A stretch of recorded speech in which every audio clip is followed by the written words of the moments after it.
Hello, everyone, and welcome to another episode of Swan Signal Live. We have another excellent episode lined up for you guys today with two recurring guests, some of our most popular guests. Before we get started, I want to say that this episode of Swan Signal is powered by Swan's official mining partner, Marathon. They are the second largest holders of Bitcoin amongst all publicly traded Bitcoin mining companies, and their mission is to increase the network security and the decentralization of Bitcoin to help secure the largest decentralized monetary network in the world. And also, I want to mention that Pacific Bitcoin 2024 tickets are already on sale. You can get early bird tickets right now. Go to this QR code right here. All tickets are fully refundable by February, and this is the cheapest prices you're going to lock in. To go to pacificbitcoin.com, lock in those early bird tickets. So today we are going to talk about the last quarter in macro, and we're going to talk about the next quarter, what to expect, with two of the best guests to do it. We have Preston Pysh and Andy Edstrom returning on the show. What's up, guys? It's always a pleasure to have you on. Hey, how's it going? Likewise, Sam. We had a great time at Pacific Bitcoin and looking forward to the next one. Yeah, I got a chance to see both of you guys there. Did you have a good time? I had a blast. Never a better time. Yeah. I'm lucky that it happens like a mile from my house. Bad OPSEC right there. It is bad OPSEC, Andy. But, did you guys have any kind of favorite moments or favorite talks that you had at Pacific Bitcoin? Unfortunately, I didn't get to listen to too many of the talks because I was doing other things. But I enjoyed the conference a lot, the interactions. So I can't give you a good answer. I should be able to give you a good answer, but I can't. No, it's a great mix of seeing other active Bitcoiners that are well known, seeing random plebs that are interested in Bitcoin and everything in between. And it's a good mix. It feels intimate, but with with a lot of the major players there. Yeah, I remember last year, it was right when FTX was collapsing that Pacific Bitcoin happened. And this year wasn't as dramatic in terms of what was going on in the markets, but still so much to talk about. I think, when I was reviewing what occurred over the last quarter, really it was on the macro side of things where things were getting really interesting in the last few months, specifically on the fiscal side. I mean, we talk about it all the time, but Treasury Secretary Yellen is going on 60 Minutes now saying that we can finance two wars. And if you look at the balance sheet and you look at the debt and you look at the fiscal deficits that we're running, which are approaching 2 trillion, I mean, what are your guys' reactions to seeing the United States Treasury Secretary on 60 Minutes saying that we can fund not one, but two foreign wars while inflation is running hot still domestically? So let's throw it to Andy and then Preston. Get your thoughts. Well, you put that little caveat at the end in there, Sam, which is while inflation is running hot domestically. So what I was going to say is, heck yeah, we can finance two wars. How about three, as long as someone will buy our government paper at some price. And the at some price is the hard part. We've been watching the long end of the curve basically blow out. I'm talking about long dated treasury yields rising dramatically as prices fall dramatically, as investors start to realize or come to the realization that, there is not an infinite borrowing capacity for any government, even the global hegemon, even the United States. And so that's the reality that financial markets and participants are facing right now. So in the military, there's a saying that amateurs talk tactics and professionals talk logistics. And when you would look at such a statement that they can finance two wars simultaneously, the real question is can you physically back that with logistics and material?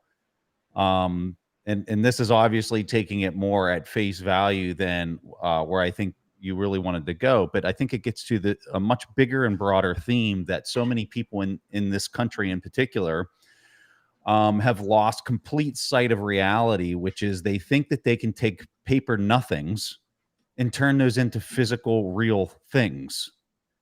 And I found the comment to be just highly offensive. First of all, like her opinion on whether we can support two wars that have not even gone to a vote in our Congress, that the elected people that represent the populace have any support for, whether they have support for it or not. Like the fact that the Treasury is commenting on the ability to support that is just really frustrating to me. Um, the just total incompetence from a military standpoint of such a comment. And then the really important one, which is the fact that what number did she throw out in that same interview of like that she thought that the debt to GDP was like 95 or 98%, like under 100%, when you can go to the St. Louis Fed's website and it's 120%. So I see it as total gaslighting. I see it as we are coming unglued from people that are actually trying to spew facts and navigate reality to we're tinkering with people's minds is what that is. We're trying to manipulate the psyche of the public through these types of statements. And I find it extremely disturbing as a citizen. I find it extremely disturbing as a human to other people that they're taking these people's words and using them to make policy decisions on violence. And I think it should upset everybody that it's happening. And I think more people need to be talking about how ridiculous it all is. So yeah, I have a lot of comments on it. I guess I'll keep it really simple in that regard and just kind of hit at those points. But people should be outraged. I mean, I agree 100%. And it is gaslighting because I guess Yellen can say technically, debt to GDP is below 100% because she just decides to remove the intergovernmental liabilities, and Mhm. we all know that that's not really the case. It's not the full picture, but so that's how she can kind of get away with saying that. And it's not completely like, I guess it's not true or completely false, but we all know that it's higher. It's above 120% right now. And yet you have President Biden now saying that he's going to ask for additional $100 billion to fund a war. And you're looking at this debt. And this quarter, the last 2 months, the public debt rose $2 trillion. $2 Mhm. trillion. And Yeah. so you're looking at the long end of the bonds, and the 30-year bond just hit 5%. I think it just eclipsed 5% this morning.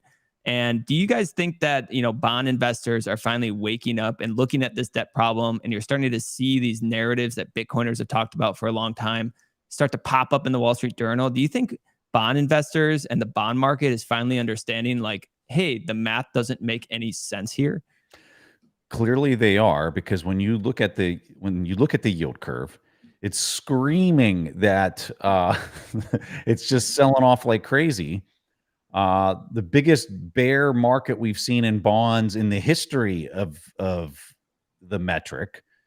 So yeah, I think reality of the credit markets are suggesting that they don't believe the math and they don't believe the gaslighting. And it's hilarious that you have, well, it's not hilarious, it's very disturbing that you have yet another Fed official, like the drumbeat of Fed officials that are coming to on TV to try to talk uh the dollar down and to talk the yields or basically bid the bond market is hilariously Yeah, one after like the other. Yeah. it's one after the other. It's multiple of them a day, and so they're all in on it. It's all a giant gaslighting campaign at the Federal Reserve at this point and at the Treasury. So yeah, I think you're definitely seeing that right now. Andy, do you have anything to add? No, I think that as debts rise, by the way, nobody likes to talk about the entitlements, the Social Security and the Medicare. We split hairs about debt to GDP being 100% or 120% when the unpaid liabilities of the US government are roughly 1,000%, right? Order of magnitude bigger. And that was no problem for the longest time, in the sense that the cash flows weren't literally going out the door, right? Because you had the largest generation, at least at the time. Technically, millennial generation is slightly larger now, but you had the boomer generation still working, still producing, and they hadn't started their social security checks yet. And maybe they hadn't enrolled in Medicare until relatively recently. So you had this huge demographic wave. They're collecting Social Security now. They're collecting Medicare as well. And they have high healthcare needs and healthcare costs for obvious reasons. And so the cash flows are now really actually starting to hit the government income statement and cash flow statement. It was always there on the balance sheet. It was always coming. But now the cash is actually moving out the door. And that's only going to get bigger over time, right? As more and more boomers become eligible. And that's kind of what Stanley Druckenmiller was talking about in that USC presentation a few months back. He was saying, the math doesn't make sense. And if we don't act now on these entitlements and start doing something, to either cut these entitlements, you're either going to have to increase taxes. You're going to have to do something to fix this problem, or it's going to become unsolvable. And maybe we're already there. But Stan Druckenmiller really was hitting home that point a couple months ago. And for somebody like him to say that, that's one thing. And so you are seeing these like big time investors start to point this stuff out. Like we just had Paul Tudor Jones come on television and say, hey, look at this fiscal situation and look at this geopolitical situation. How does this make any sense? And so one of the things with the yields that I'm kind of wondering what your guys' thoughts are, is this investors, maybe it's traders that were in the trade, the recession trade that never came, and they got run over and they finally gave up, and you have yields kind of spiking because of that. Is this like a deluge of supply coming online that the market just can't absorb? Or is this just like the investors kind of demanding a higher term premium because they expect inflation to be higher and stickier? Like, what do you guys think is actually kind of the main factor of causing these spikes in yields now? Let's throw it to Preston. The answer to everything you just outlined, which was a great overview, was yes, to all of it combined. I recently did an interview with Peter McCormick with James Lavish, and one of the things that Luke Groman's talking a lot about right now is the issuance is out of control. If you want a meme, and this one's a little old, but the I Love Lucy when they're eating the chocolates, right? That's the U.S. government issuing bonds, like they're just coming out at a pace that like they can't be soaked up. So you combine that with who used to be the buyer of all these treasuries, and it was nation states, really large central banks would soak up all this issuance. Well, now they're not, because they're understanding that the foundational bedrock that makes up the global finance system is deflecting and it's breaking down. And so who's buying that now? And one of the most interesting and fascinating answers to that question is you have all these hedge funds that are highly levered, that are soaking it up. And we're not just talking like a little levered, we're talking like 50 to 500x levered. And Wow. so in a basis trade. And the Treasury, the Fed, they understand this, they know this, but at the same time, they need somebody to try to, if you imagine if you didn't have this highly levered individual stepping in and soaking all this up, what the yields would look like. It'd be even worse than what you're seeing. So they need this party to be there to offset all the buyers that aren't there anymore. The big buyers, the ones that were meaningful and that kept some semblance of stability in the system, actually kept a lot of stability in the system over the last 40 years until COVID hit. And so that's the quandary that they're in. And so they're probably trying to figure out how they can justify allowing such leverage to be soaking up all these treasuries, because here's the thing that'll make them break down. It's just volatility. Like, as more volatility enters into the treasury market, you're going to see like anything, like people understand leverage in Bitcoin because they watch it so closely, at least people that are probably watching this show. You know that when a big move comes, it just shakes out all the people that are levered long or short in the trade, and the Bitcoins flow into the hands of strong holders, right? Well, you have a similar situation in the treasuries right now where there's so much leverage that any type of volatility that moves because of some geopolitical risk or you name it that was not expected, that's naturally going to happen. That's what's causing this thing to come unglued, is because the buyers are these people that can't afford it because they're all levered to the, beyond comprehension. And the more that the volatility shakes, the higher and higher it's going. So I think you're at this seminal moment, like right now, that's playing out in treasuries that uh, most that are accustomed to these cycles over the last 40 years are really having a hard time wrapping their head around. But you are seeing the articles come out. You're seeing I saw an article today in the Washington Post. I forget what Wow. the headline was, and for me that was a real, like, oh my God, even the Washington Post is Yeah, you writing don't see about. that from them. Yeah. So it's becoming common knowledge that the math is not working and that there's really kind of no way out of this. And then you just sprinkle a little, Biden dropping $100 million check to Ukraine, Israel, and border security, just like that headline is just like icing on the cake for people that are doing the math, the real math. That 100 million is like nothing in the grand scheme of the math the magnitude of the math we're talking about. But what it does is it reinforces there's no brake pedal here. Like the brake pedal's broke and the accelerator is compressed.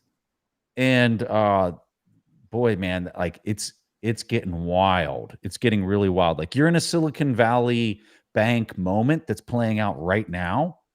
Um, and I don't think anybody really has an idea like where they're going. And then like you look at how they've been also subsidizing a lot of this through the reverse repo, and like the pace at which that reverse repo is being drained.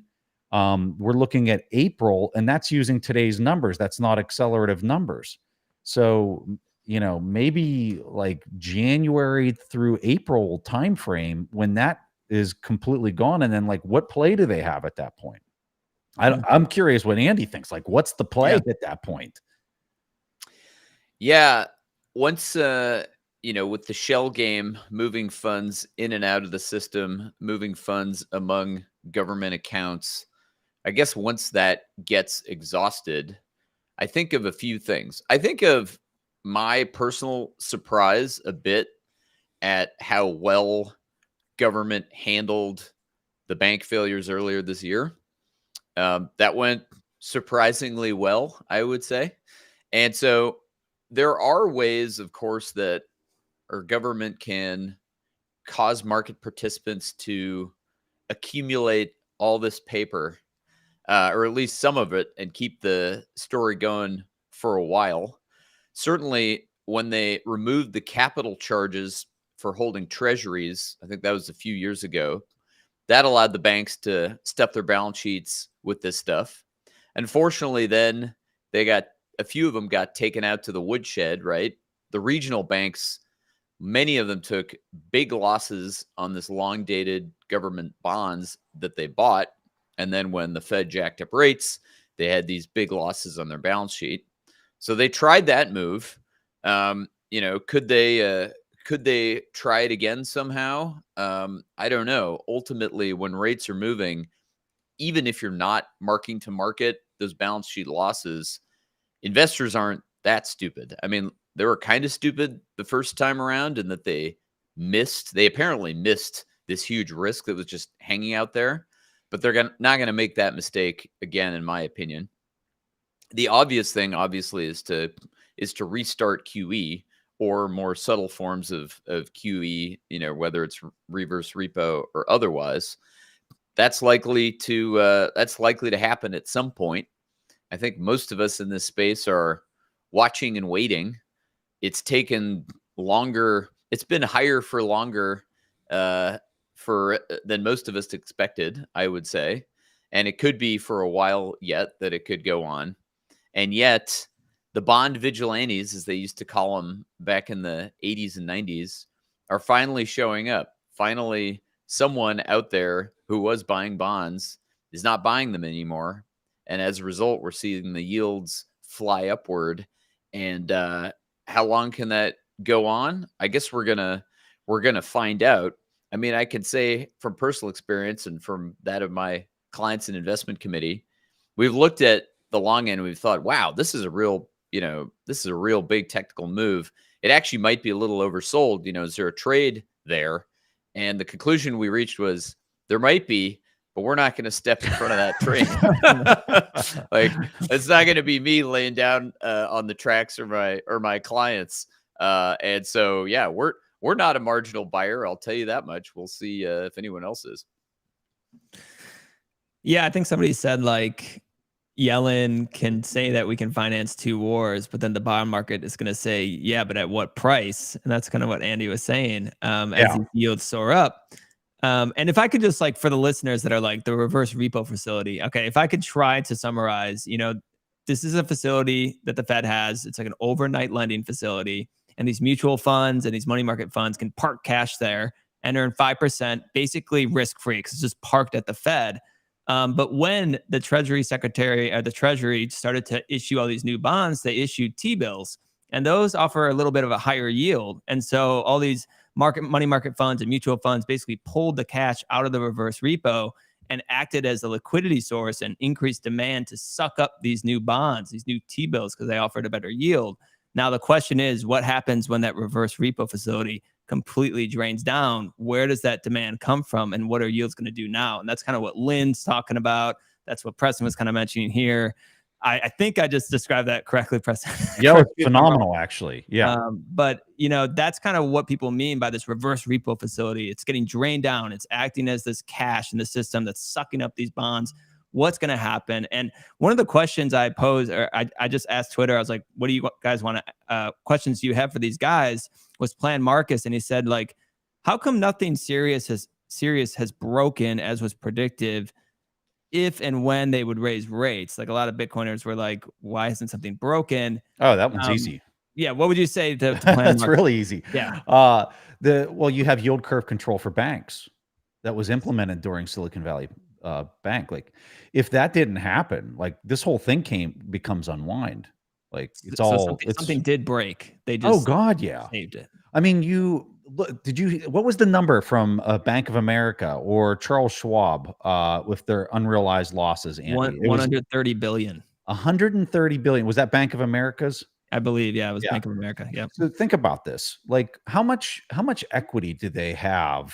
If I pulled up their balance sheet, I don't know what their equity would be. But let's just, if you look up that number and you look up how big this unrealized losses because of the backstop facility, it's unrealized. These numbers are astronomical in size, and that's one bank.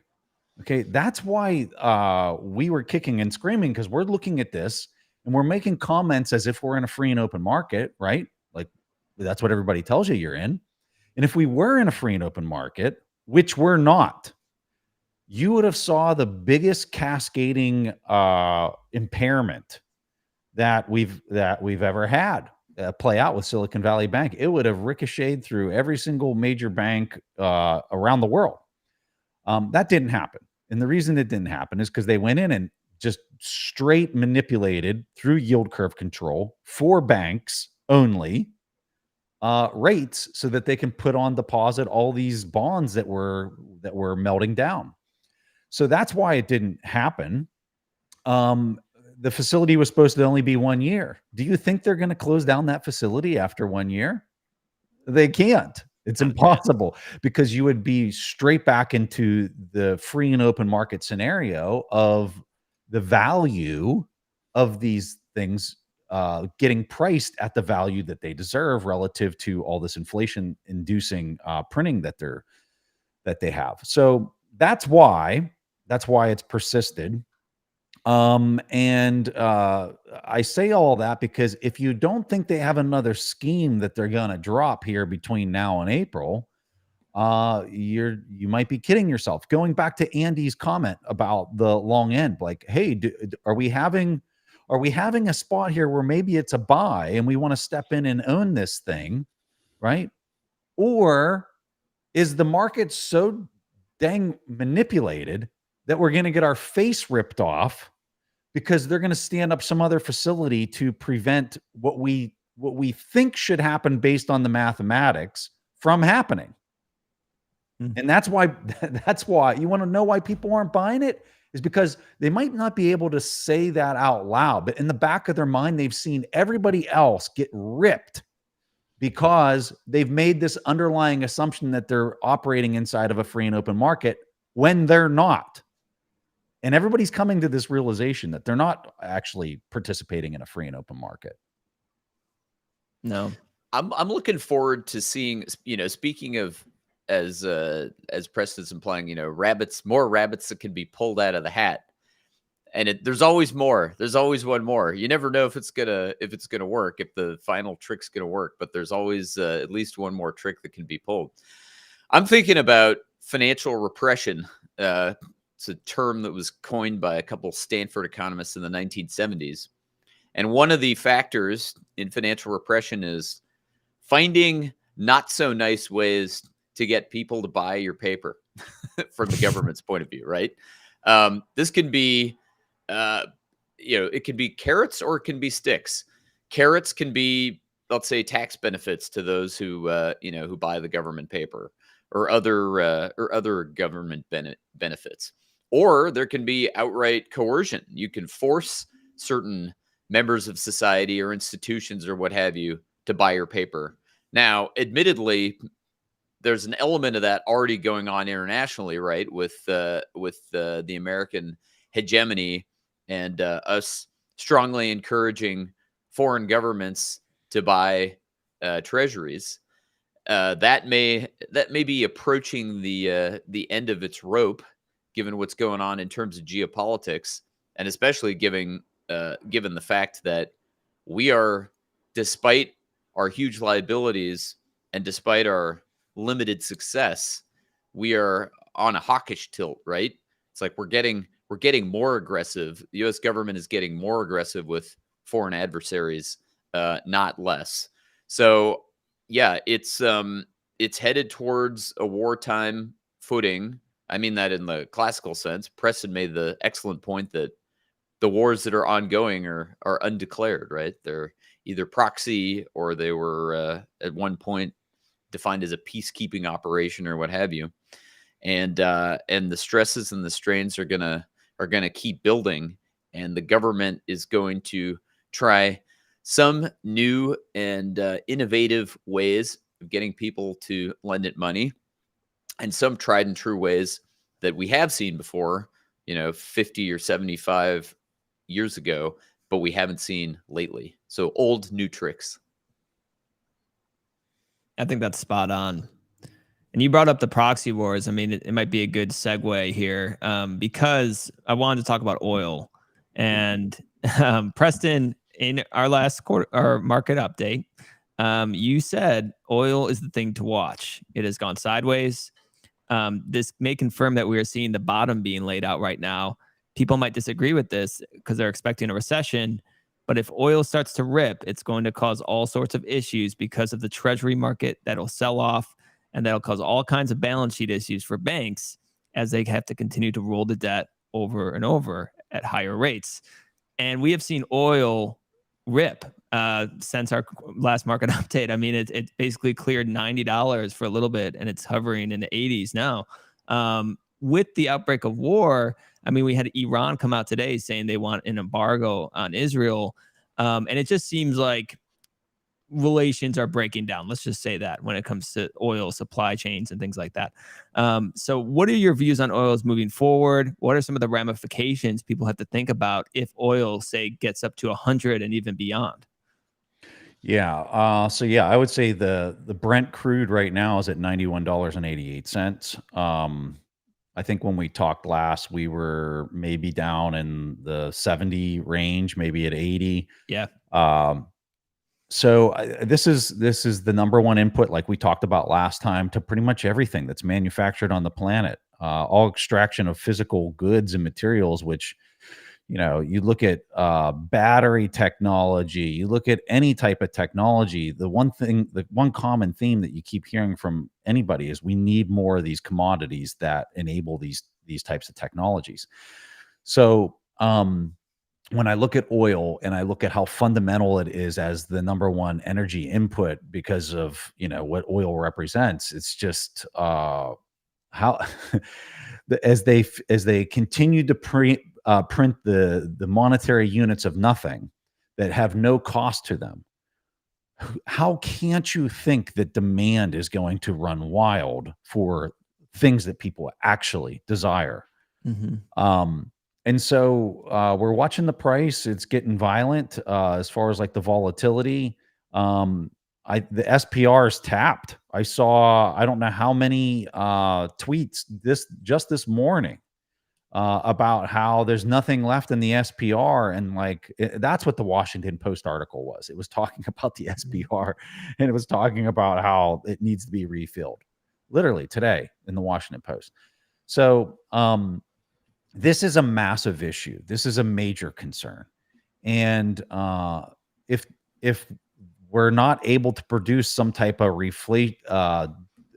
deflationary kind of collapse with consumers, and this oil would continue to rip, I'm sorry, but the treasury market is totally screwed. And we might be there.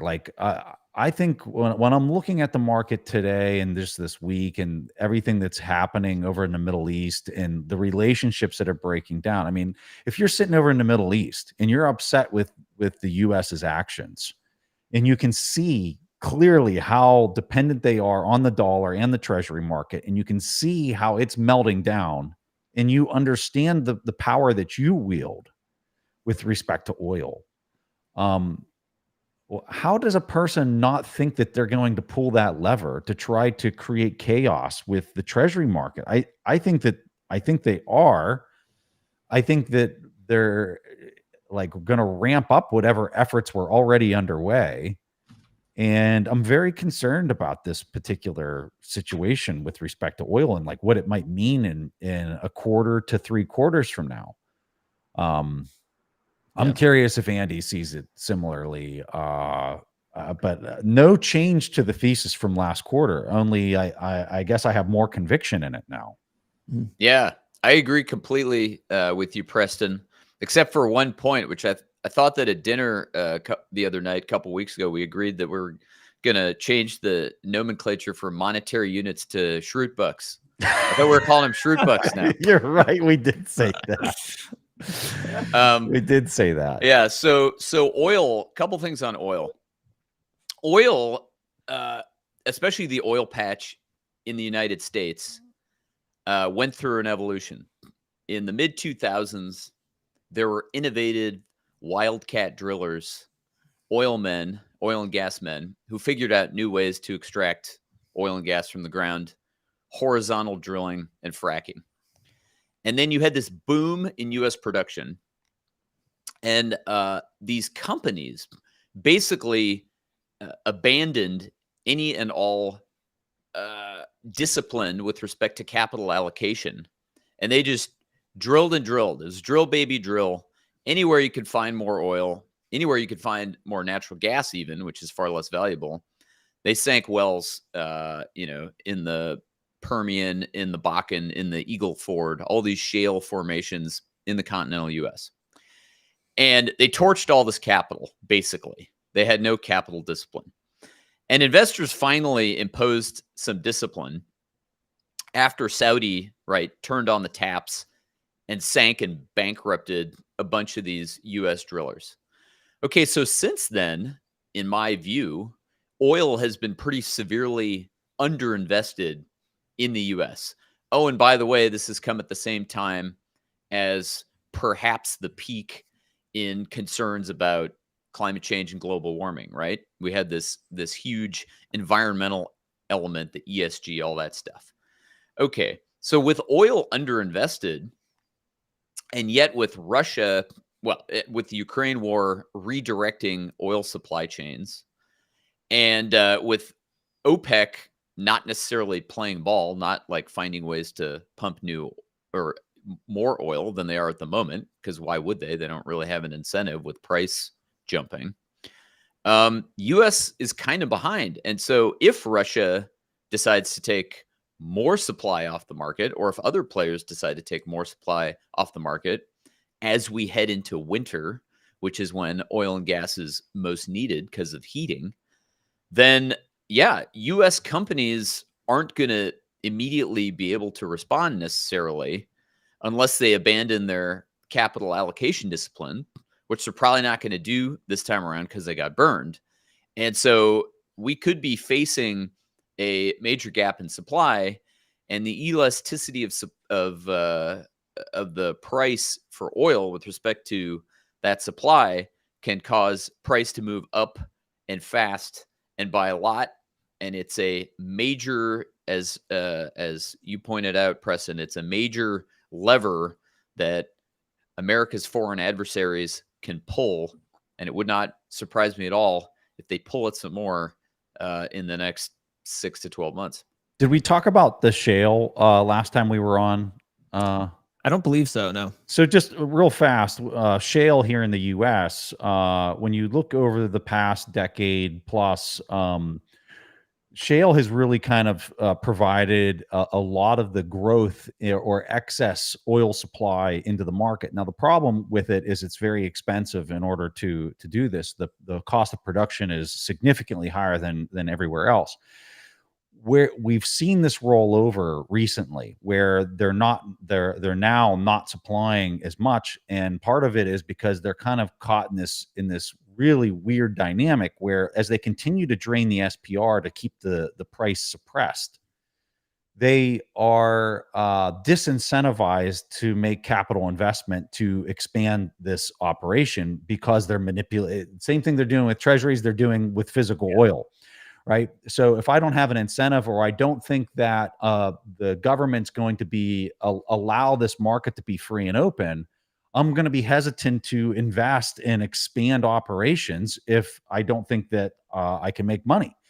And so by suppressing the SPR, they've actually reduced the amount of supply of shale producers, and significantly reduced CapEx that would have been invested into that area.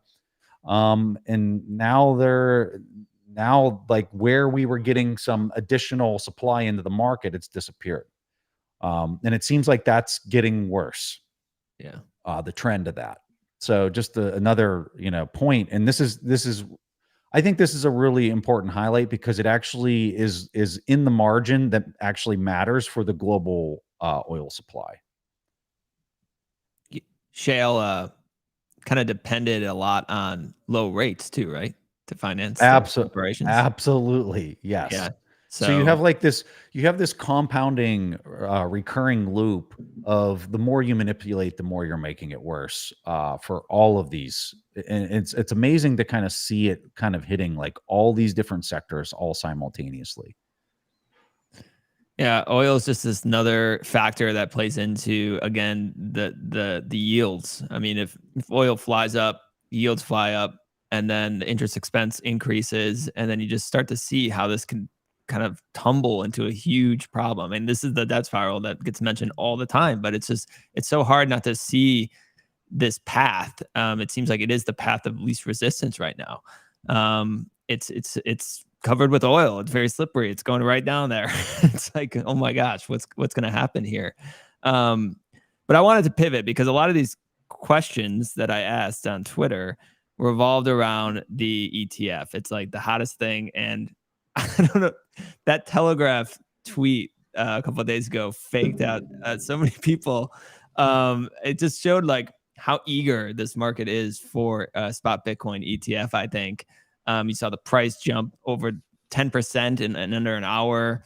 I mean, you even had a comment from Larry Fink in response to that, saying that Bitcoin's now a flight to quality.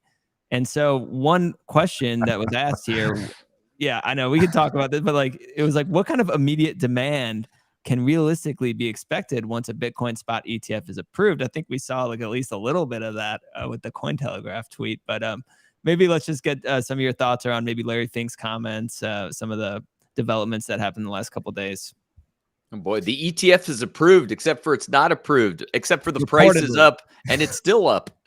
Yeah, that's true. That's true. It's a very strange dynamic. I sort of hesitate to put numbers on the likely size and the likely inflow. We've seen the futures ETFs. So we've seen products come to market, and garner a few billion, basically in inflow and demand. But on the other hand, those are not great products for obvious reasons. They bleed out value over time to the roll. And so you look at something like gold and you say, okay, gold ETFs have, I think, in excess of 100 billion of AUM. It's probably on that order of magnitude. I don't think it's 200 billion. And you say, could you project that share and something comparable on Bitcoin? I think you can in time, and it's going to take years, most likely, to reach that level. Although it might not. I mean, Bitcoin is a strange animal, right? Us Bitcoiners, as a larger percentage of the world start to see, from our point of view, you could see rapid growth.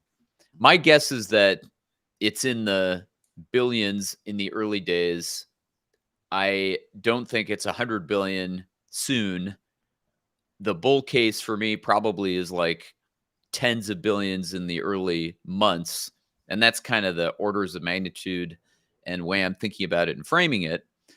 But then, of course, you have to imagine that it's likely to happen if and when it happens. And I do think it's pretty highly likely that it happens, within the next 6 months. You have to imagine that also the halving is coming up. And yes, I will die on the hill of the halving still matters. It's still bullish for price. But those are a few thoughts that I have. Okay. So the one thing I love about Bitcoin is it always finds a way to, when it's attacked, to basically take the attack and turn it on the person who's wielding the weapon. I think you could make the case that when the SEC approved a Bitcoin futures, so that you had a cash settled derivative, everybody understands, because we've talked about it ad nauseum, of how like cash settled derivatives work and how they allow the market to be manipulated. The great examples of this in gold and many other markets. And so here the SEC comes out and they approve a futures cash settled Bitcoin ETF, but they don't approve a spot settled Bitcoin ETF. This ended up being the main reason why the courts sided with Grayscale and against the SEC in what I would say is the landmark case of why these are all going to get approved. And what the courts just kept going back to is like this product, this futures cash settled derivative product, is way more risk than a spot settled product. And therefore, like, if this one's approved, like, why in the world can't this one be approved? Yeah. And so it's just fascinating to see it be this recurring theme over and over and over again, that if you attack it, it's going to like grow two heads instead of just the one that you tried to cut off. And it's just a recurring theme that I just find fascinating. And that's the case that everybody keeps talking about. I saw a clip of Anthony Scaramucci talking about Gary Gensler and how he's known Gary Gensler for many years, and how he knew him when he was back at Goldman, and how just kind of their paths have crossed. And he made a really interesting comment. Now, I have no idea the validity of this. I just find it an interesting comment. That he got in his position with a lot of influence from Elizabeth Warren. that he came into the SEC seat, and because of where she sits on the finance committees and whatnot. And so we all know she is adamantly opposed to any type of crypto anything. And maybe his and maybe the argument that he was making is that maybe his political capital sits way higher on the scale, that he owes whatever back to her to try to drag his feet as long as humanly possible. So if this narrative is true, which again, I have no clue whether this is true or not, it almost seems that for him to appease her, it's just drag this thing out as long as humanly possible. Now that the courts have basically put you in a position that you're going to have to approve it, just make it as painful as possible and push it out. I think one of the last dates is March of 2024 or something like that. So you know, I don't know when it's going to get approved. And this is the important point. Don't buy the ETF. Like what in the world are you thinking buying this thing that is a derivative or somebody else is holding the keys? And like where this is all going, right? We are going to a world where the use case for Bitcoin being used as a payments technology right now, there's not an incentive because the world's blinded by, they think the dollar's performance is paramount and blah, blah, blah. Everybody understands the why. Everybody understands how all their bills are denominated in dollars and how that incentive to continue to use dollars all over the world continues to persist until it doesn't, until Bitcoin's performance becomes so in your face that now all of a sudden people want to start settling their debts and settling their bills in Bitcoin, right? When that happens, okay, the last thing you're going to want to be squatting on is somebody else holding the keys of your coins. Because the way immediate settlement works and where all this technology is going is you're going to be able to continue to hold the keys, load them into channels, collect fees for the routing. And the fees are a pittance right now. It's all, we are so far to the left in the adoption curve that it's more of an engineering testing experiment right now based on the amount of use that's happening relative to where we're going in the future, 5-10 years from now. Okay. When that happens, you know who's going to be collecting those routing fees? BlackRock, Coinbase, the ones that are squatting on the keys of all of these people's coins. And by that point, you know, and I think in the really long game, like I think you're going to see all countries kind of treat Bitcoin as like they're not going to tax it. It's going to be because they're going to be trying to attract as much of it into their domains as possible. So I think that will eventually go away. But you know what won't is if you have BlackRock custodying your Bitcoin as a securitized product, like you're still going to pay taxes on that. Mm-hmm. Yep. Don't buy the ETF unless you are just completely, utterly, technically incompetent and you don't have somebody in your family you can trust to help you or whatever. Like it is just it. You know what it is? It's a solution for people who don't want to do the work. And if you don't want to do the work, be prepared for the consequences. And we're laying out what the consequences are. They're very clear. It's really obvious what the consequences are. It's just, and you know what? If you don't want to do the work because you really don't care about those consequences, well, don't do the work. Bid our bags for us. Like I don't know what else to say other than like don't buy that. We'll pump the bags. Yeah. One of the things I heard from I forgot his last name, Greg over at NIDIG, but he was talking about how these ETF applications that they're starting to get amended now with like details. Yeah. And part of it is because this product has never existed before. It's about Bitcoin ETF. And I bring this up because there are risks here of trusting another, entity to custody your Bitcoin keys. And it's never existed before. And they're adding these details because after BlackRock filed, there's just a race to file afterwards. And they file them without all the details hashed out. Like how does the underlying mechanisms work for the product? What's the create and redeem mechanics of the ETF product for a spot Bitcoin product? Like who are the authorized participants? Like all these things haven't been fleshed out yet. And it just goes to show you, like you're trusting all this sponsor and the custodian to do it right, and you have zero rights when you own that ETF. I mean, just read it. Read the S1 if you want to read about the lack of rights that you have when you're a shareholder of some future spot Bitcoin ETF product. So I just wanted to bring that up because it's also could lead to more delays, because it's like the delays on the regulator side, but also these filers have to get their ducks in a row in terms of what's actually the mechanics of the products. So Andy, I don't know if you have any other thoughts about a Bitcoin ETF. You could add any more color here, but No, I think you make a good point, Sam, about how it could take longer than you think. Devil's advocate, on the other hand, Wall Street is phenomenally good at bringing new products to market. yeah, sometimes markets. sometimes it doesn't go so well.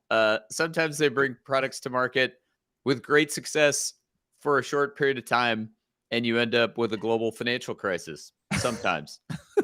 So yeah, they will. They're far enough into it. They've been spending enough time and political capital on it. Larry Fink is not a Bitcoiner. You know, he's not going on TV talking about this stuff. You know, for any other benefit other than responding to client demand and because he thinks he can make fees on it. Yeah. I think Walker, you know, the crypto couple, they had a funny little skit about that. There was like BlackRock, he was Larry Fink, and he was like, Bitcoin's bad, ESG. And then a client comes in and says, like, I want Bitcoin. He's like, buy my trust. Just like, I think you're going to see once the pure Bitcoin ETF gets approved, I think you're going to see all these derivative type products that spin out of it. So you're going to have buy the S&P 500 with a 2% exposure of Bitcoin inside of the ETF, or some, you know, some mix. And I think that's going to, especially if we go through the next bull market and the price rips, I think that product is going to be almost like putting AI, like in the past, like 3 to 4 years. Oh yeah, this ETF is doing sprinkle it on, AI. sprinkle on a little AI magic dust. Yeah, Satoshi magic. Yes, I think you're going to have like Bitcoin magic dust on like all these ETF products. Because I think the market's going to demand it. And I think the market's going to still, you got to remember, most people can't handle like more than like 10 to 20% volatility in their portfolio on an annualized basis, especially if you're like over 50, 60 years old. So like, even if the price is ripping, there's so many people that are going to be like, I want exposure to this. I want it in a smaller dose, which, you know, just buy a 2% of your portfolio into Bitcoin. But they're going to roll out, like Andy said, Wall Street's really good at creating products and financializing everything. And that's exactly what they're going to do with Bitcoin. I have like a couple more topics I want to bring up. One is just like, are you guys surprised at how well Bitcoin and gold have held up in this area of like rising real rates?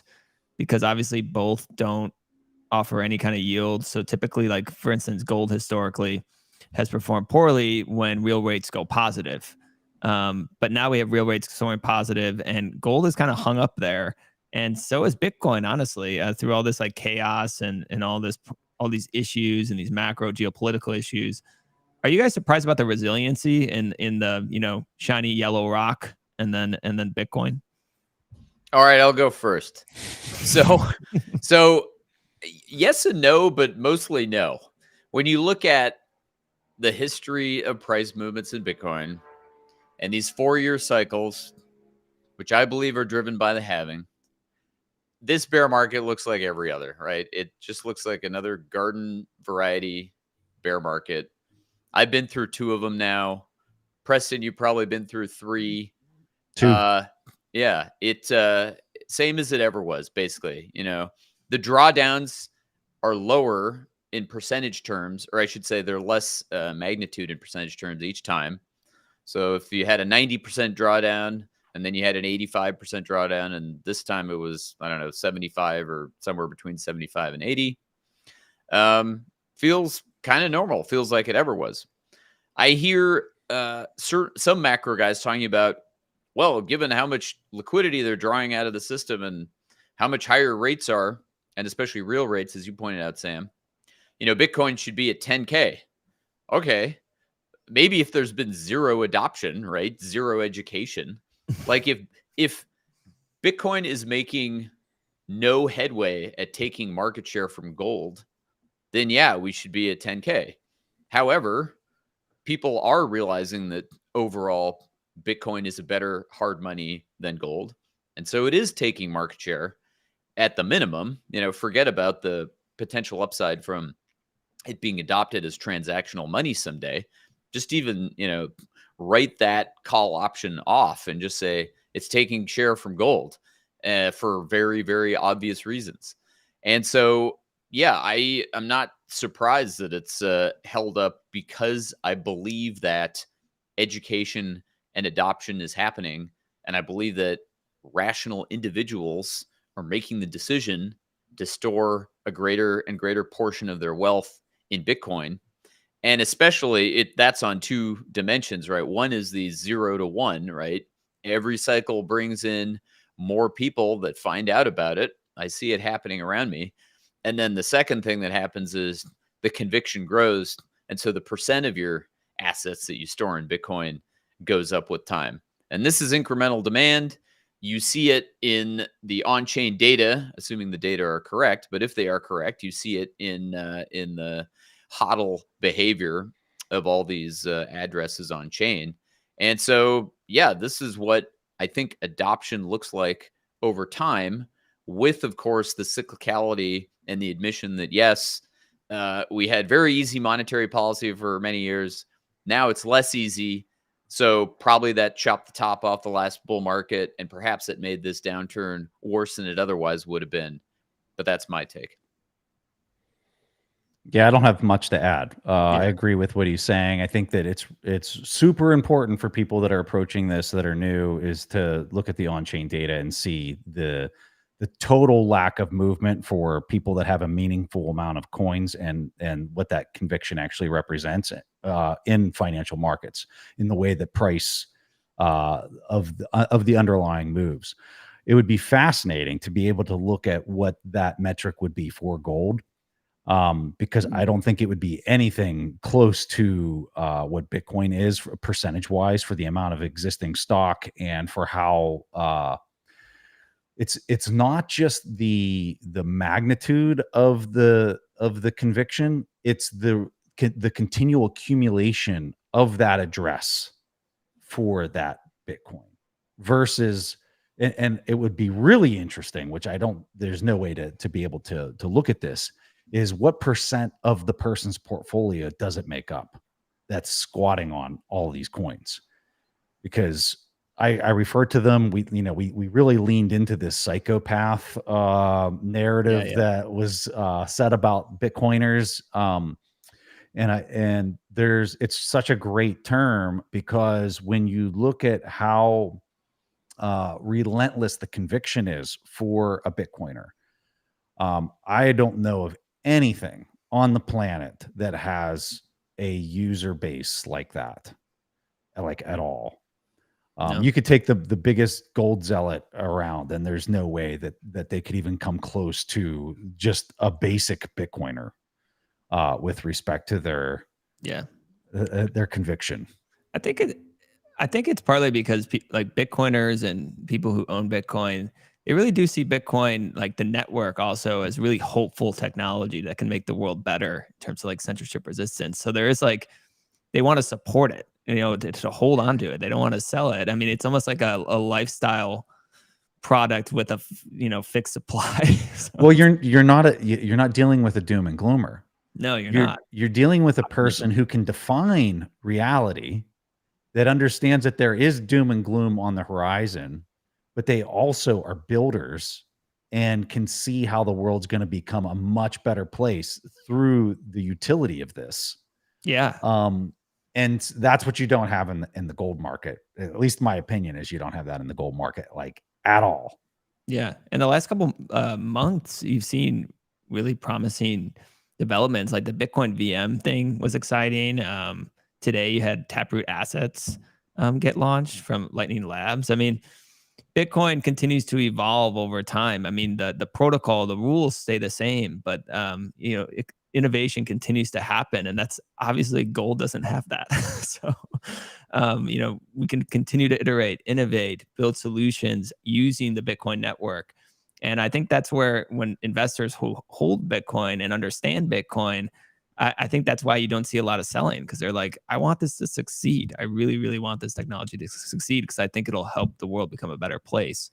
But we're kind of running out of time, but we have to do some Q4 predictions. I know you guys Jeez. I love your, I have to put it on you guys. Do you have any kind of prediction at all? Doesn't have to be, market related, Bitcoin related, but anything at all for the next 3 months, what you can expect to see, what you think will happen? Crystal ball. More Schrute bucks printed. That's a good prediction.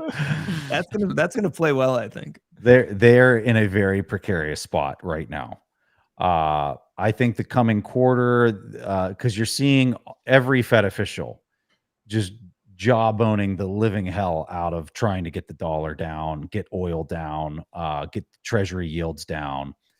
And so I think they're really on the cusp of losing control of this.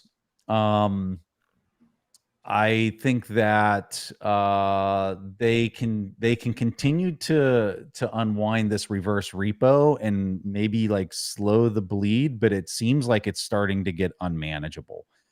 So it wouldn't surprise me. I'm not so sure that this is going to happen in the coming quarter, but I think it'll definitely happen by the second quarter from now into the first quarter of 2014, that they're going to have to totally reverse policy because once the reverse repo runs out, like they're not going to have anything left.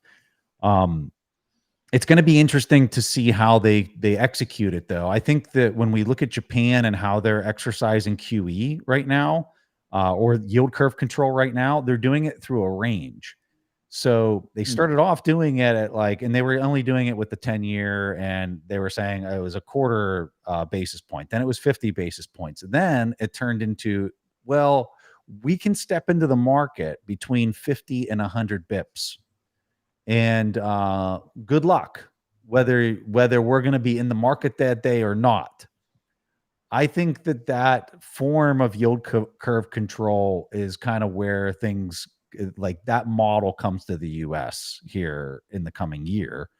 But whether it happens in the next quarter, I don't, I really don't. So much of this is geopolitical, which is way outside of where I like to make any type of say, mostly because it's just so unpredictable. There's too many variables. There's not anything that you can predict in some of this. And I think that that's really the wild card for any type of speculation in the coming quarter, is really everything that's happening over in Israel and Palestine. And the situation there today looks extremely dire, and that it's spiraling out of control. Something could happen next week or 2 weeks from now where that is completely reversed for all we know. I don't think that's going to be the case, unfortunately, and I'm an optimist, but yeah, I think that's kind of the wild card where, and again, watch the oil price. I think the oil is going to continue to creep up. I think that they've run out of their ability to control that, especially with what's happening in the Middle East.